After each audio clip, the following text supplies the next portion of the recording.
이번 시간에는 서비스 시스템과 서비스 프로세스에 대해서 살펴보도록 하겠습니다. 페덱스라고 하는 회사가 있죠. 이 회사는 아무것도 만들어내지 않는 기업입니다. 페덱스의 설립자는 프레드릭 스미스입니다.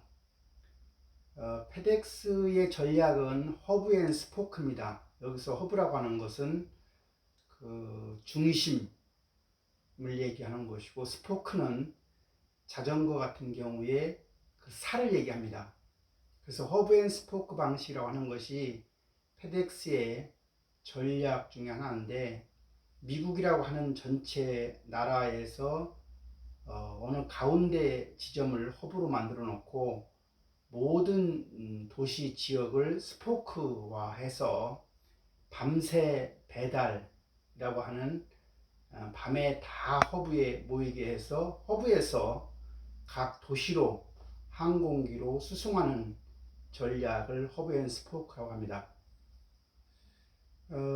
이 페덱스의 또 유명한 것은 3P라고 하는 전략이 있죠. 첫 번째 P는 people, 사람들을 잘 선발을 해서 교육을 잘 시키면 그들이 프로세스를 개선시키고, 그렇게 해서 결국은 이제 프로핏을, 회사의 이익을 창출하는 3P가 바로 페덱스의 전략입니다. 페덱스는 1971년도에 설립한 회사로 73년도에 서비스를 개시하기 시작했습니다. 전 세계 220개국에 서비스를 하고 있는 회사이고, 하루 평균 340만 개 물량을 운송하는 운송회사입니다. 654대의 항공기를 보유한 기업으로 항공기 보유 숫자가 세계에서 2위로 되어 있습니다.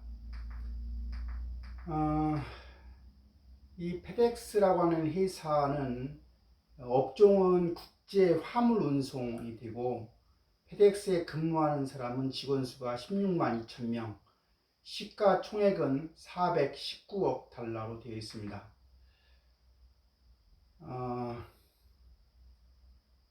지금 운송 물량은 앞에서 말한 것처럼 340만 개의 패키지이고, 전 세계의 차량 대수는 4만 3천 대 이상으로 되어 있습니다. 페덱스 로고 FEDEX 할 때 D와 E가 붙어 있죠. 그래서 이 로고에 얽힌 이야기는 1973년도에 신속한 배달 서비스를 지향하며 이런 걸로 출발한 페더럴 익스프레스라고 하는 것은 속도를 지향하는 기업에 어울리지 않게 이름이 지나치게 긴 특징이 있었습니다. 고객들은 이미 이 회사의 이름을 줄여서 페덱스라고 부르기 시작했죠. 그러다가 1994년도에 고객이 부르는 명칭에 따라서 광범위한 리서치를 바탕으로 브랜드명을 페덱스로 변경하고 새로운 Corporate Identity CI를 발표하게 됩니다. 다시 말하면 페더럴 익스프레스사라고 하는 회사가 페덱스로 바뀌었다는 얘기죠. 로고가 의미하는 컨셉은, 페덱스는 발음에서부터 신속성이 느껴지고, 새로운 로고 디자인 역시 남색과 다양한 색의 강렬한 색상 대비로 인해서 눈에 번쩍 띄는 효과를 얻고 있습니다. 로고의 대문자 E자와 소문자 X자 사이의 공간에는 화살표 표시가 되어 있는 특징이 있죠. 그래서 이렇게 디자인함으로 해서 빠른 배달 서비스를 내세우는 기업의 속성을 잘 표현해주는 로고라고 할 수가 있습니다. 사람들에게 페덱스가 친근한 이유는 바탕인 흰색과 로고의 남색이 극적인 시각적 대조를 이루고 있는 패키지를 빈번하게 보기 때문입니다. 사람들은 그 강렬한 색상 대비로 인해서 잠이 싹 달아날 정도로 반가움을 느낀다고 합니다. 패드와 EX 부분을 서로 다른 색으로 만들므로 해서 회사의 서로 다른 배달 업무를 구분하는 역할을 하기도 하고요. 그래서 항공기 서비스 부분에 해당이 되는 오렌지색은 색으로 하고, 자동차 서비스 부분은 녹색으로 해서 회사 전체 로고는 회색으로 되어 있습니다.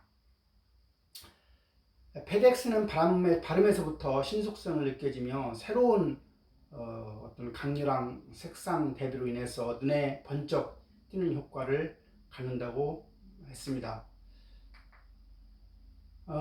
그 CI, 페덱스의 CI, 그 Corporate Identity를 보면 그 브랜드의 제작 배경을 보면 기업의 투자 가치를 제고하기 위해서 21세기 초고속 배송 전문 회사로서의 참신한 기업의 신뢰성과 투자 가치를 제고하고자 했습니다. 두 번째는 마케팅 효율성 제고라고 하는 차원에서 글로벌 업체의 이미지 차별화를 통해서 대소비자 마케팅 효율성 및 경쟁력을 제고하려고 했고요. 대내적 조직 활성화 차원에서 내부적으로 중장기 경영 비전을 제시하고 붐업을 통한 임직원의 애사심을 고양하고자 하였습니다. 그래서 페덱스의 CI, BI의 어떤 제작의 목표를 보면 첨단성, 확장성, 국제성을 통해서 21세기 미래지향적인 첨단 기업 이미지를 구축하고자 하였습니다. CI의 의미는 국제적인 종합운송 전문 기업으로서의 첨단적인 기술성과 함께 미래지향적인 기업 의지를 반영하고자 하였습니다. 월드마크 타입의 어떤 로고는 부드러운 곡선의 표현으로 인해서 기업의 실체를 휴머니즘에 입각한 세련되고 친근한 느낌을 표현하고자 하였습니다. 전체 문자를 하나의 흐름으로 구성해서 안전성, 신뢰성이 넘치는 바이오 메탈을 표현하고자 했고, 컬러는 레드와 블루 컬러를 활용하였습니다. 그래서 이런 색깔들은 젊은 기업, 신선한 기업 이미지, 고객에게 더욱 가까이 다가가겠다는 적극적인 의지를 표현하고자 하였던 것입니다. 허브 앤 스포크 시스템이라고 하는 것은 아까 자전거의 가운데 부분이 허브고 그 자전거의 살이 스포크라는 말을 했는데, 다시 말하면 이 허브 앤 스포크라고 하는 시스템이 바로 페덱스의 핵심 전략이고, 이런 핵심 전략을 통해서 서비스 선도 기업의 이미지를 구축하고자 했던 것입니다. 미국의 도시 중에서 멤피스라고 하는 지역이 그 허브의 역할을 하는 걸로 되어 있습니다.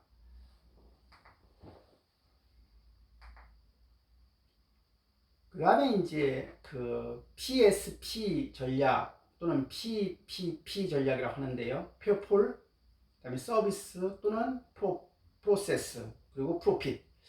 고객 만족의 출발점은 종업원을 만족시키는 것입니다. 그래서 문호조 정책을 추구하는 기업이고요. 결국 이제 어떤 그 사고 같은 것도 없도록 하는 정책도 취하고 있습니다. 항공기에 직원 자녀 이름을 명명하기도 하였습니다. 창립자 프레드 스미스가 택배 항공기에 자신의 자녀 이름을 붙인 데서 유래하는 것입니다. 항공기 도입 때마다 전 세계 직원들 자녀의 이름을 추첨을 통해서 항공기에 명명하였습니다. 2000년에는 한국지사운영팀 최은미 이사가 당첨되어서 채우기라고 하는 이름이 2000년부터 운항 중이라고 합니다. 세계 물류 빅3 기업을 비교해보면 페덱스가 1971년도에 설립되었고, UPS는 1907년도, 도이치 포스트에서 하고 있는 DHL은 1969년도에 설립되었는데, 독일의 도이치 포스트, 독일 우체국이죠. 독일 우체국이 2002년도에 미국의 DHL을 인수하게 됩니다. 좀 기간은 좀 오래된 그 매출액인데 한 10년 전 매출액을 보면 페덱스가 347억 달러, UPS가 495억 달러, DHL이 683억 달러로 되어 있어서 세계 기업 중에 페덱스가 가장 작은 걸로 되어 있습니다. 직원 수는 페덱스가 28만 명, UPS가 40만 명, DHL이 47만 명으로 되어 있고요. 그러나 비행기 보유 대수를 보면 페덱스가 694명, UPS가 227대를 보유하고 있고 311대를 전세기로 활용하고 있는 거고, DHL은 250대를 보유하고 있지만 전세기는 공개하지 않고 있습니다. 매출 구성을 보면 페덱스는 국제 특송이 61%, 국내 특송이 21%, 화물이 12%로 되어 있고, UPS는 미국 내 특송이 60%, 국제 특송이 22%, 화물 공급망 관리가 18%로 되어 있습니다. 반면에 DHL은 운송 주선과 관련된 우리가 포워딩이라고 하는데, 포워딩이 27%고 우편이 27%, 그 다음에 서플라이 체인 매니지먼트라고 하는 공급망 관리가 26%, 국제 국내 특송이 21%로 구성되어 있습니다. 시장 세분화입니다. 승객과 화물을 구분해서 화물을 위주로 한 시장으로 구분하는 경우이고요. 화물들 중에서 급송이 필요한 시장을 구분하였습니다. 미래 고객인 학생들에게도 특가를 제공하는 특징이 있습니다.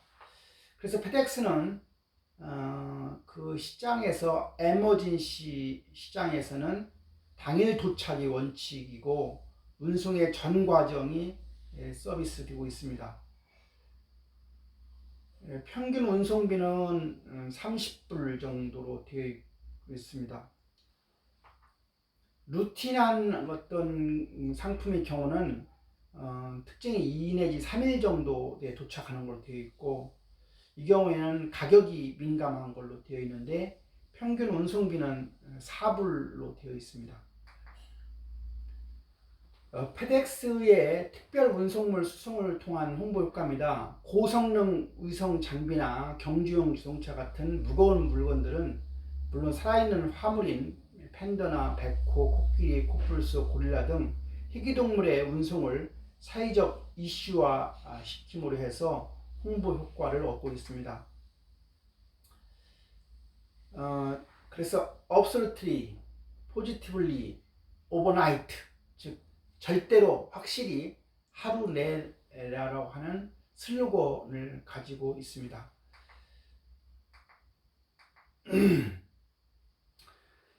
우리가 서비스 시스템입니다. 시스템이라고 하는 말은 부문과 전체 간의 관계를 말합니다. 전체는 각 부문의 단순한 무더기로 각 부문을 초월한 추상적 총체도 아니고 상호 연관되는 각 부문에 의해 구성된 통일체가 바로 시스템입니다. 전체를 정확히 파악하기 위해서는 각 부문의 성질과 변화를 연구해야 할 뿐만 아니라 전체 자체의 성질과 변화도 연구해야 합니다. 그래서 우리가 시스템, 체계라고 번역할 수도 있겠는데요. 이 시스템이라고 하는 것은 특정한 목적을 가지고 이를 성취하기 위해서 여러 구성 요소가 서로 유기적으로 연결되어서 목적 달성을 위해 상호작용하는 것을 우리는 시스템이라고 하죠. 시스템의 기본적인 모형은 인풋, 프로세스, 아웃풋, 피드백으로 구성되어 있습니다. 대개 인풋은 자본이나 토지나 노동이나 데이터나 에너지나 원재료가 들어갈 것이고요. 프로세스 처리에는 사람이나 장비나 프로그램들이 들어가고, 아웃풋 출력은 보고서나 행동 전략이나 재화나 서비스나 정보가 되겠습니다. 시스템은 시간적 공간적으로 유한합니다. 시스템의 유한성은 시스템의 경계에 의해서 구현되게 됩니다. 바람직한 서비스 시스템은 잘 고안된 세 개의 주체가 잘 연결되어야 합니다. 여기서 세 개의 주체라고 하는 것은 서비스 전략, 시스템, 종업원이 되겠습니다. 서비스 전략을 반영하고 잘 지원해야 하는 거죠. 또 중간에 있는 고객은 고객의 입장과 생각을 염두에 두고 시스템을 설계해야 될 것이고요. 종업원이 운영하기 단순하고 쉽고 빠르고 간편해야 될 것입니다. 모든 종업원은 서비스 전략에 대해서 잘 인지하고 있어야 되고, 또 고객을 최우선시해서 진정한 고객의 요구를 충족시켜야 할 겁니다. 서비스를 전달하는 종업원 이외에 조직 구성원에 대해서 고객 지향적인 생각을 가지고 있어야 할 겁니다. 다음은 맥도날드 사례입니다. 맥도날드 탄생을 보면 미국의 패스트푸드 레스토랑 체인이고, 네 형제가 1948년 캘리포니아의 샌버너디노에서 시작했습니다. 초기에 맥도날드는 빠른 서비스와 저렴한 가격으로 인기가 있었고요. 레스토랑의 호황으로 맥도날드 형제는 한꺼번에 여러 개의 밀쉐이크를 주문할 수 있는 기계를 주문하였습니다. 매장을 방문했던 밀크쉐이크 기계 영업사원 레이 크록은 조리원 한 명이 패티만 굽고 다른 한 명은 빵을 굽는 식으로 햄버거 조리의 분업화를 통해서 식당 운영 방식을 놀라게 만들었고, 처음 방문한 자리에서 맥도날드 형제에게 공동 경영을 제안한 후에 거금을 주고 두 형제의 지분을 모두 구입하고 맥도날드 형제에게 프랜차이즈 사업을 제안합니다. 레이 크록은 운영권을 확보하고 매장 이름을 비롯해서 메뉴나 매장 구조나 운영 방식이나 심지어 맥도날드 햄버거의 상징물인 금색 아치까지도 맥도날드 형제가 사용하던 것을 그대로 복제해서 사용하였고, 1954년도에 첫 프랜차이즈 매장이 오픈됩니다. 공격적인 마케팅과 저가 전략, 전 매장에서의 균일한 품질 관리를 통해 맥도날드를 빠르게 성장시켰습니다. 120개국에 36,000개 이상의 매장을 오픈 중에 있고 하루 7천만 명의 방문 고객을 확보하고 있습니다. 우리나라의 경우에는 1988년 서울 올림픽 바로 직전에 맥도날드가 들어왔습니다. 맥도날드가 그 전에 한국 시장에 진출하려고 했지만 당시에 조선일보의 논설위원으로 알려진 이규태 논설위원한테 맥도날드 측에서 한국 진출에 대한 의견을 물어봤고, 당시에 이규태 논설위원의 특강을 제가 직접 들은 바에 의하면 이규태 의원은 맥도날드가 한국 음식 문화와 맞지 않는다 라고 당시에 맥도날드한테 회신한 걸로 되어 있습니다. 이규태 논설위원이 맥도날드가 한국 음식 문화에 맞지 않는 이유 중에 한 가지는, 한국 사람들은 음식 문화가 스푼을 가지고 수육을 먹어야 그것을 밥을 먹은 걸로 생각한다. 따라서 맥도날드는 스푼을 사용하지 않는 음식 문화이기 때문에 맞지 않는다, 그런 이야기도 있었고요. 두 번째는 맥도날드 햄버거는 사람들하고 이렇게 서서 음식을 먹기도 하고 이야기하면서 먹는 건데, 한국의 음식 문화는 서서 먹는 것을 양반 문화가 아닌 걸로 이렇게 생각을 하고 있었고, 음식 먹는 것을 이렇게 음식 먹으면서 말하고 하는 그런 서양식의 어떤 음식 먹는 행위가 한국 문화와는 맞지 않다.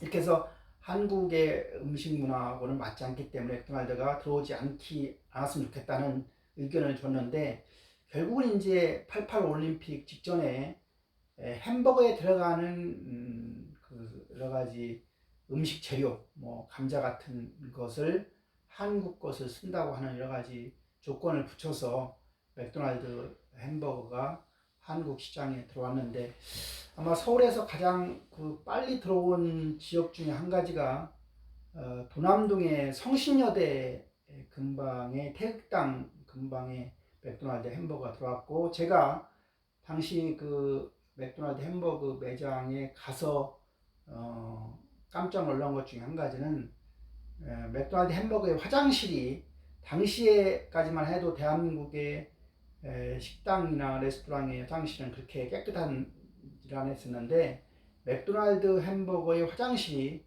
상당히 깨끗한 모습에 제가 어떤 그 당시에 충격을 받았던 기억이 납니다.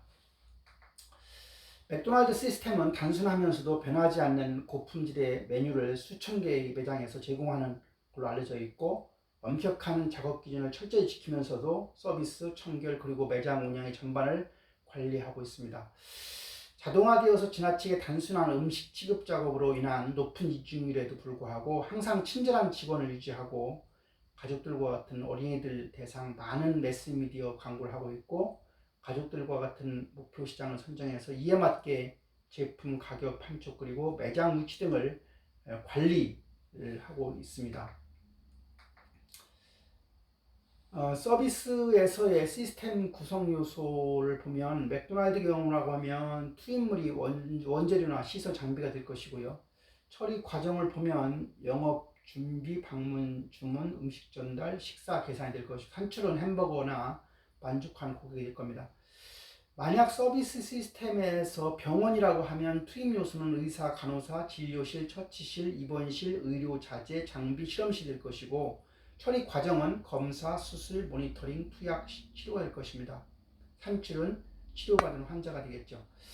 학교라고 하는 서비스 시스템의 구성 요소를 보면, 학교는 투입 요소가 학생, 교직원, 강의실, 실험실, 교재가 될 것이고요. 처리 과정은 강의, 연구, 실습, 봉사가 될 것이고, 산출물은 졸업생, 논문, 특허, 병사가 될 것입니다. 그래서 우수한 서비스 시스템은 같은 투입으로 같은 산출이 나와줘야 합니다. 즉 고객이 만족하는 산출이어야 하겠죠. 프로세스의 효율이 지속적으로 좋아져야 하고, 그것이 물 흘러가듯이 잘 흘러가야 됩니다. 시스템의 구조, 즉 시스템이 좋아야 하는 거죠. 일반적으로 서비스 시스템은 생산 시스템, 중간에 전달 시스템, 그리고 마케팅 시스템으로 구성이 됩니다. 생산 시스템은 특히 핵심 기술 부분이 있고요. 물리적인 지원 부분, 서비스 직원이 있습니다.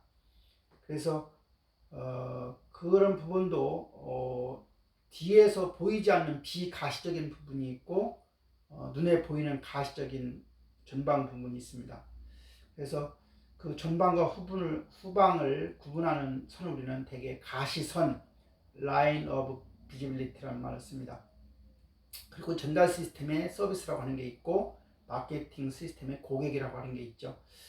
그래서 결국은 이제 그 마케팅 시스템 쪽에서 보면 광고나 뭐 시장 조사나 어떤 각종 전화, 팩스, 설비, 뭐 서비스 직원과의 만남, 구전 이런 것들이 마케팅 시스템 속에서 고객과 다른 고객들 사이에 그런 것들이 서로 상호작용할 겁니다. 시스템으로서의 서비스입니다. 먼저 서비스 운영 시스템, 다른 말로 하면 서비스 생산 시스템이죠. 서비스 운영 시스템의 구성은 고객과의 접촉 정도의 다과에 따라서 변할 수가 있습니다. 고객이 직접 참여하는 서비스라고 하면 이발업이나 숙박이나 건강검진 등에서는 고객이 직접 후방 시스템을 볼 수 있습니다. 고객의 접촉도가 낮은 서비스, 택배나 은행 거래나 신용카드 사용 같은 경우는 뒤에서 벌어지는 메커니즘을 고객이 거의 알 수가 없습니다. 상호작용 부분, 가시선 배후의 존재입니다. 관리적 지원이라고 하는 것은 기업의 가치와 문화를 공유하고 있고, 서비스 지향적인 태도와 행동 유지가 중요합니다.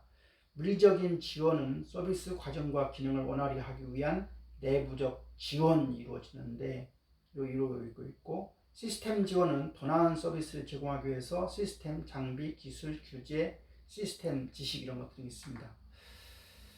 시스템으로서의 서비스의 두 번째는 서비스 전달 시스템, 서비스 딜리버리 시스템입니다. 서비스 생산품이 고객에게 전달되는 장소와 시간, 방법을 의미하는데, 서비스 제공자는 필연적으로 고객과 접촉이나 상호작용을 하게 됩니다. 제공자는 직접 접촉을 줄임으로 해서 비용 절감, 생산성 향상을 기합니다. 고객은 공간적 이동의 불편과 시간 절약의 베네핏을 얻습니다. 전달 시스템의 발전으로 서비스 운영 시스템에서 고객에게 드러나는 가시적인 부분이 줄어들게 됩니다. 세 번째는 서비스 마케팅 시스템입니다. 서비스 생성과 전달을 개념화하기 위한 것으로 앞에서 얘기한 것처럼 광고, 홍보, 전화, 이벤트, 대금 청구, 대중매체 보도, 고객들에 의한 구전, 시장조사 등의 다양한 활동이 포함됩니다. 서비스 마케팅의 범위와 구조는 서비스 조직에 따라서 큰 차이를 낳게 됩니다. 제공하는 서비스의 종류나 그리고 그에 따른 고객 접촉도의 차이에 따라서 마케팅 전략과 그 구성 요소가 달라져야 되기 때문입니다. 서비스 생산 시스템은 제조업과 차이가 있는가? 제품 생산 시스템이 생산물이 유형제 내구재라고 하면 서비스 생산 시스템은 생산물이 무형재 소멸성이고요. 제품 생산 시스템이 재고 보유가 가능하다고 하면 서비스 생산 시스템은 재고 보유가 불가능하고요. 제품 생산 시스템의 수요 변동 주기가 길다고 하면 서비스 생산 시스템의 수요 변동 주기는 짧고요. 제품 생산 시스템의 고객과의 접촉이 적다고 하면 서비스 생산 시스템은 고객과의 접촉이 많다고 할 수가 있습니다. 그리고 제품 생산 시스템의 생산 공정이 복잡한 반면에 서비스 생산 시스템은 생산 공정이 단순하다고 할 수가 있습니다. 서비스 생산 시스템의 구성 방식입니다. 고객 접촉이 적을 경우는 생산 라인 접근법을 활용할 수가 있습니다. 직원의 임의적인 행동이나 자율권을 제한하고 따라서 맥도날드 같은 맛의 상품을 제공할 수 있습니다.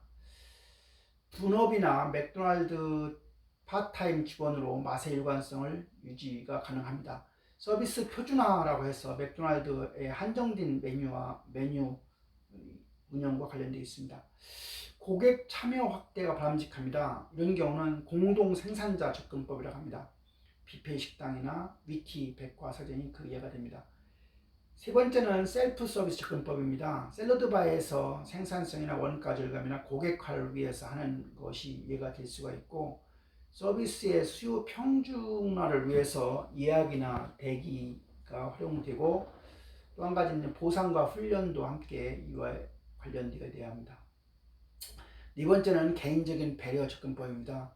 저접촉 운영 분리 방식인 고접촉 운영이 이루어지는데, 정보를 이용한 권한 우임 방식을 활용하기도 합니다.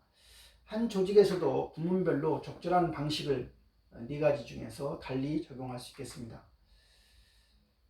서비스 시스템의 설계 방식인 생산 라인 방식은 제조업에서 기본 모형을 차용한 방식으로 할 수가 있습니다. 서비스에서도 분명히 효율성과 표준화, 일관된 품질 저원가 지향이 필요하기 때문에 활용되는 방식입니다. 서비스 표준화는 바로 절차를 고정시키는 걸로 맥도날드 프랜차이즈가 그 예가 되고요. 서비스 제공은 미리 정해진 업무와 고객의 정해진 흐름으로 일상 과정처럼 반복이 될 수가 있습니다. 분업은 업무 전문화나 저기능 직원, 일관성 유지나 저원가 차원에서 필요합니다.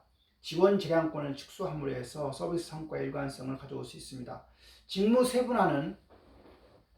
세분화를 위해서 전체 과업을 소규모 업무로 세분화하게 되는데, 건강 진단할 때 그런 것들이 활용됩니다.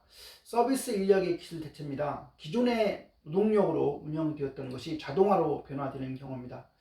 예를 들면 은행의 경우에 ATM기가 거기에 해당이 되고, 탑승권 자동 발급도 거기에 해당이 됩니다.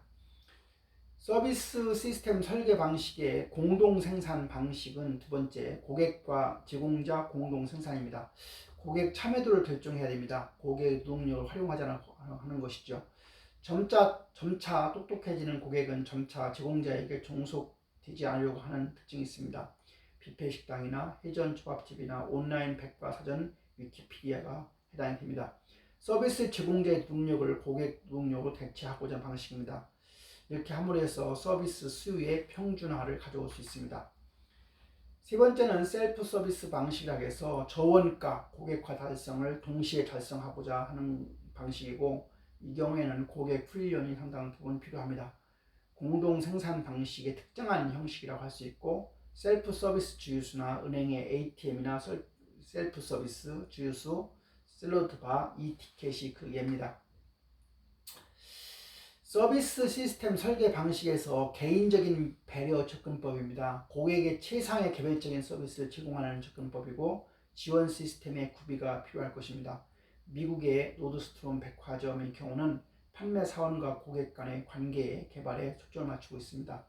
리츠 칼튼 호텔의 경우는 고객의 기호를 수집해서 고객 이력 정보 시스템에 입력해서 이러한 고객 자료를 서비스에 활용합니다. 다시 말하면 지난번에 리츠칼트 호텔에 묵었던 투숙객이 골프에 관심 있다 하면 다음번에 그 동일한 고객이 오는 경우에 골프와 관련된 매거진을 넣어준다거나 하는 예가 되겠습니다.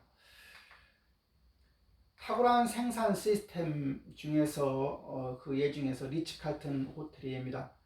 로버트라고 하는 사람이 미국 출장길에 샌프란시스코의 리츠칼튼 호텔에서 하루를 묵은 적이 있는데 그는 서양식 푹신한 베개가 싫어서 프론트에 전화를 걸어서 좀 딱딱한 베개를 갖다 달라고 요청했다고 합니다.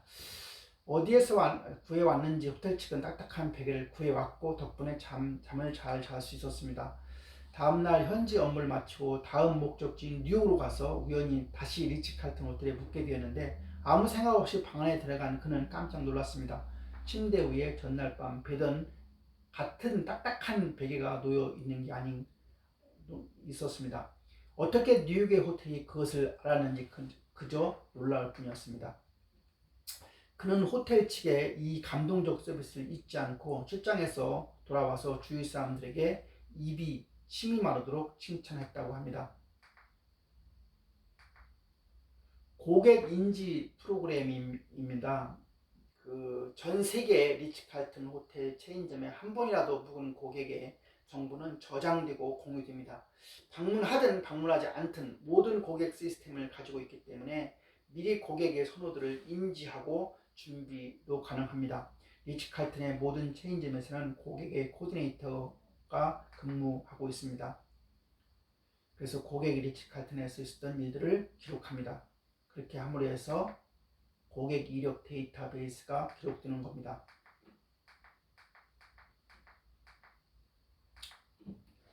홀리데이인 호텔의 사례입니다. 새로운 비디오와 초콜릿, 꽃 한 송이를 남겨두고 미소를 띤 채 유유히 사라졌습니다. 즉 무슨 말이냐면 어느 날 호텔을 찾아온 손님이 방 안의 비디오를 보기 위해서 버튼을 눌렀지만 어떤 버튼을 눌러도 비디오는 작동하지 않았습니다. 손님은 프론트에 비디오 고장을 신고했고 호텔의 오퍼레이터가 방문했습니다. 그러나 문제는 비디오 고장이 아니고 손님이 잘못 작동한 것이었습니다. 오퍼레이터는 비디오의 작동법을 친절하게 손님에게 설명한 후에 즉 새로운 비디오와 초콜릿, 꽃 한 송이를 남겨두고 미소를 띤 채 유유히 사라졌습니다. 이 호텔의 성공 기반은 바로 이러한 경영진의 남다른 의지와 종업원에 대한 배려, 거기에서 자연스럽게 생산되는 높은 수준의 서비스 품질 때문이 아니었을까요? 홀리데이인 호텔의 서비스 정신입니다. 캐몬스 윌슨 홀리데이인 호텔 창업주는 홀리데이인 호텔은 모든 사원들이 자신이 주인이라는 의식을 갖습니다. 서비스를 지속하기 위해서 종업원들에게 규칙을 정하고 적절한 서비스에 관한 방법을 가르치고 왜 매일 똑같은 행동을 반복해야 하는지 그 이유에 대해 설명하고 서비스 품질이 저하되지 않도록 지속적인 노력을 기울여야 하는지에 대해서 종업원들을 수긍시키는 문제란 그리 간단한 것은 아니었습니다. 캐몬스 윌슨은 이러한 문제를 스스로 실천으로 보여줬습니다. 종업원들을 손님처럼 소중하게 대하고 그들이 호텔의 주인이라는 생각을 갖도록 노력했습니다. 7년 동안 100개의 호텔을 짓고 10년 뒤에는 1000개가 넘는 호텔을 세웠습니다. 세계 어딜 가나 최고의 호텔로 손꼽히는 홀리데이인이 바로 윌슨이 만든 호텔 체인입니다. 미국뿐만 아니라 전 세계 곳곳에 윌슨의 호텔이 들어서게 되면 그는 호텔 왕이라는 별명을 갖게 되었습니다.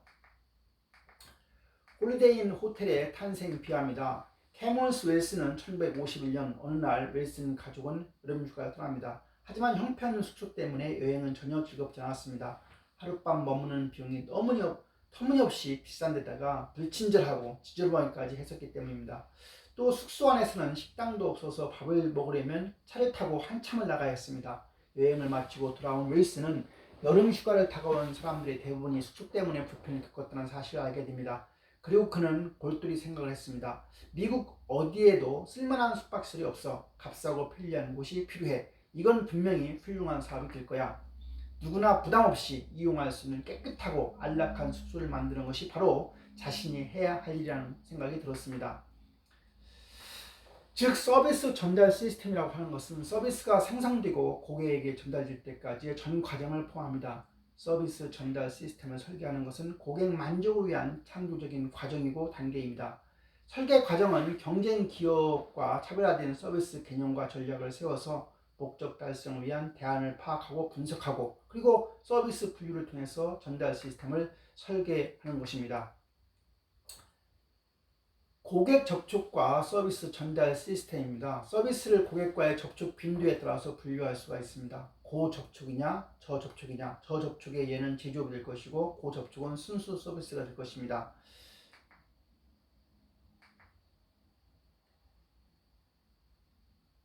서비스 전달 시스템의 유형을 보면 첫째, 기능 의지의 서비스 전달 시스템이 있고 두 번째는 고객화 의지의 서비스 전달 시스템이 있고 세 번째는 프로젝트 위주의 서비스 전달 시스템이 있습니다.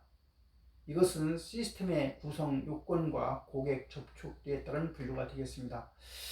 첫 번째 기능 의지의 서비스 전달 시스템은 서비스 담당자가 업무를 전문화하고 고객이 서비스 담당자를 찾아가는 형태가 되겠습니다. 서비스 과정의 순서를 고려해서 설계하는 방식입니다. 이 방식의 장점은 서비스를 신속하게 제공하고 표준화된 서비스를 생산하는 데 적합하다는 것입니다. 기능 위주 서비스 전달 시스템의 단점은 서비스 프로세스에서 제약을 받을 수 있다는 점이고 여기에 해당하는 경우는 병원이나 영화관이나 건강검사가 되겠습니다. 고객화 위주의 서비스 전달 시스템은 고객들이 원하는 욕구가 서로 다르다는 점을 착안해서 서비스를 전달하는 시스템입니다. 기능 위주보다 폭넓은 업무를 수행합니다. 장점은 다양한 고객에게 맞추어 서비스를 제공합니다. 단점은 표준화된 서비스를 제공하기 어렵습니다. 사례는 미용실, 세탁업, 숙박시설입니다. 프로젝트 의지의 서비스 전달 시스템입니다. 보편적으로 규모가 크며 사업 내용이 복잡하고 일회성의 비반복적인 사업에 많이 쓰이는 서비스 전달 시스템입니다. 고객의 요구를 정확히 제시할 수 없거나 자주 발생되지 않는 고객의 특별한 요구에 대응하기 위한 시스템입니다. 서비스 성과는 프로젝트의 체계적인 계획과 관리에 달려있고 궁극적으로 개인과 조직의 역량에 의해 좌우될 수밖에 없습니다. 다양한 규모의 통합된 서비스가 제공되는데 이벤트나 각종 연회에서 같이 일회성 서비스 제공에 유리하다고 할 수 있습니다. 디커플링입니다. 고접촉, 저접촉 운영 분리 방식입니다. 고접촉, 저접촉 운영 분리 방식은 고객 접촉 또는 시스템 내 체류 시간, 총 서비스 수행 시간과 관련되어 있습니다. 고접촉 업무와 저접촉 업무에 대한 분리입니다. 고접촉 업무와 저접촉 업무를 분리하게 되면 두 부류의 업무는 성과 개선을 위해서 각기 다른 형태로 설계되어야 할 필요가 있습니다. 인터넷 쇼핑몰의 경우는 전화 상담은 고접촉 업무이기 때문에 피크 수요 시 고객 대기가 불가피할 수밖에 없습니다. 게시판 상담이라고 하는 것은 저접촉 업무에 해당이 되는데 미납 주문도 가능하고 생산 평균화도 가능합니다.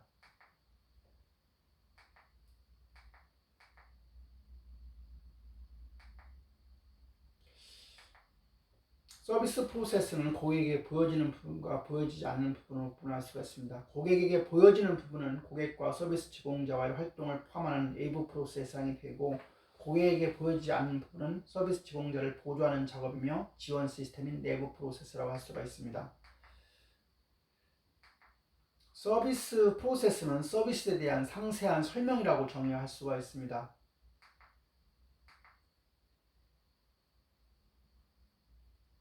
우리가 서비스 전달 프로세스와 지원 프로세스가 있고 전달 프로세스의 구성 요소는 고객, 현장 직원, 업무, 물리적 설비가 되고 지원 프로세스에는 경영 지원, 물리적인 지원, 시스템 지원으로 구성 요소가 구성되어 있습니다. 서비스 프로세스의 구현입니다. 표준화라고 하는 것은 사우스웨스트 항공처럼 저렴한 요금으로 단거리 중심 운행을 한다거나 음료 식사 제공 프로세스가 생략된다거나 지정 자격제 폐지가 해당이 되고 고객화하는 것은 싱가포르 항공의 경우에 다소 높은 가격으로 개발된 서비스 프로세스를 제공하는 것이 이해가 되겠습니다. 서비스 프로세스의 표준화와 고객화 정도는 표준화하는 것은 고객의 단순 참여에 해당이 되는 것이고 고객화하는 것은 고객의 적극적인 참여에 해당이 됩니다.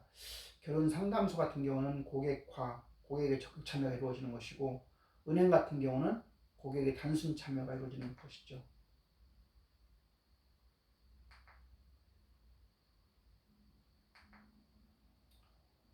맥도날드 서비스 프로덕트의 표준화입니다. 맥도날드 경우는 매장 운영 방식이 새로운 드리브-인 방식을 취하고 있습니다. 기존 방식은 종업원에 의한 주문, 배달은 해피, 고객이 직접 주차 후 객장에 들어와서 주문하는 방식이었습니다. 서비스 전달 시스템이 변화되고 있는데, 메뉴를 단순화하고 가격을 인하하고 조리 시간을 단축하고 고객에게 시간 비용을 갖다가 줄여주는 인센티브를 갖게 됩니다. 그래서 맥도날드는 스피드한 서비스 시스템을 만들어가고 있습니다. 햄버거의 조리 과정을 분업화하는 거라든가, 공장의 일관 작업이 분업화해서 표준화한다거나, 햄버거의 조리 전문성을 아예 없애서 누구나 조리 과정에 참여가 가능하도록 만들었습니다. 그래서 맥도날드 서비스의 제품의 표준화를 보면, 빵의 두께는 17mm씩 아래 위로 34mm고 가운데 고기 다진 패치는 10mm로 만들고, 보통 사람이 입을 벌렸을 때 평균 크기가 50mm고 50mm 입에 44mm짜리 햄버거를 물고 있을 때 가장 행복감을 느낀다고 합니다. 카운터의 높이는 72cm, 사람들이 가장 주저하지 않고 불편 없이 지갑을 꺼낼 수 있는 높이라고 합니다. 햄버거나 감자튀김을 시키면 무조건 감사합니다라고 말합니다. 그리고 3초 이내에 콜라도 드시겠습니까? 라고 묻습니다. 조사 결과 감사합니다라는 한마디가 3초의 체면 효과를 가지고 있기 때문에 5초가 지나고 나면 콜라를 주문할 확률을 50% 이하로 떨어뜨리게 한다고 합니다. 서빙하는 사람들은 손님과 눈을 맞추고, 음식을 들른 손님이 고개를 들었을 때 딱 눈을 맞추면 10중 8구는 추가 주문을 받게 됩니다. 맥도날드의 밀크쉐이크는 15도, 이는 기존의 4도 혹은 40도라는 음료 상식을 깼습니다. 4도만큼 시원하거나 40도 정도의 따끈한 것이 아니면 음료도 팔리지 않는다고 생각합니다. 그런데 왜 맥도날드 밀크쉐이크는 15도일까요? 그 답은 빨대와 연관됩니다. 빨대는 4mm고 15도의 밀크쉐이크를 4mm짜리 빨대로 빨면 사람들이 잠재의식을 어렸을 때 엄마 젖을 빨던 시절로 돌아간다는 연구 결과를 이용한 것입니다. 맥도날드 서비스의 프로덕트 표준화의 두 번째입니다. 감자는 이미 적당한 크기로 잘려서 부분적으로 요리된 상태로 냉동되어 가게에 들어옵니다. 감자 튀김기는 정확한 양의 감자를 조리할 수 있는 크기로 설계되어 있습니다. 튀긴 감자의 재고가 생길 정도로 너무 커도 안 되고 너무 자주 튀겨야 할 정도도 작아도 안 됩니다. 튀김기에서는 튀어진 감자는 서비스 카운터 부근에 설치된 넓고 평평한 쟁반으로 이동되고, 봉지에 담을 경우 바닥에 떨어지거나 그로 인해 작업 환경이 불결해지는 것을 방지하고자 하는 것이고, 손잡이가 달린 특수 형태의 깔때기를 사용해서 감자의 양을 일정하게 유지합니다. 종업원이 손이나 감자를 더럽히지 않도록 바닥에 청결, 감자의 양을 통제하면서 푸짐한 형태의 감자가 신속하고 능률적이고 명랑한 종업원에 의해 고객에 전달됩니다. 이것으로 서비스 프로세스와 설계에 대한 이야기를 마치도록 하겠습니다.